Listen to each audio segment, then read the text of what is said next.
Šparglji so končno v sezoni in kaj pravite, da naredimo eno super slastno špargljevo pito s porom in šampinjoni? Poglejmo kar recept.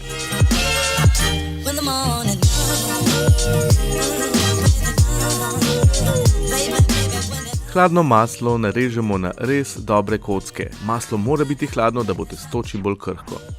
Primešamo ga k moki, dodamo še eno jajce, nato pa vse skupaj pregnetemo, lahko z rokami ali pa električnim mešalnikom. Dodamo še žličko soli in res fino pregnetemo. Ko dobimo takšno peskasto teksturo, zadevo zavijemo v folijo in pustimo stati v hladilniku vsaj pol ure.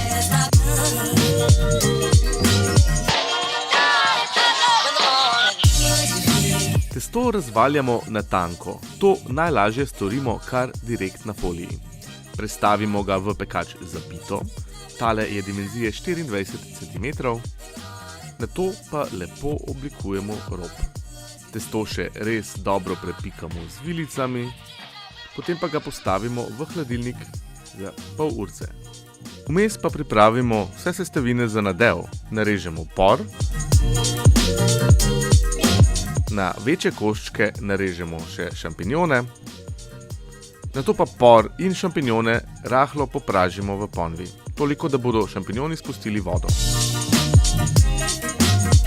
Ločeno zmešamo še kremni sir in 2 jajci. Tukaj lahko po potrebi dodamo še malce soli. Res fino zmešamo, da dobimo homogeno maso. Takole, naše testo za pito je zdaj res dobro ohlajeno in to je pomembno, preden jo damo peč, zato, ker se bo lepše spekla in se ne bo posedla med tem, ko jo bomo pekli. Zdaj ta pita ne rabi slepe peke in jo bomo kar nadevali z našimi slastnimi sestavinami, pol pa v pečico z njo. V našo osnovo za pito zdaj dodamo zelenjavo. Vse skupaj nato zalijemo z mešanico jajc in kremnega sira in rahlo razporedimo po piti. Dodamo še konce špargljev, uporabili smo samo tanke dele z vršički. Celotno pito okrasimo šparglji in pečemo 35 do 40 minut na 180 stopinjah.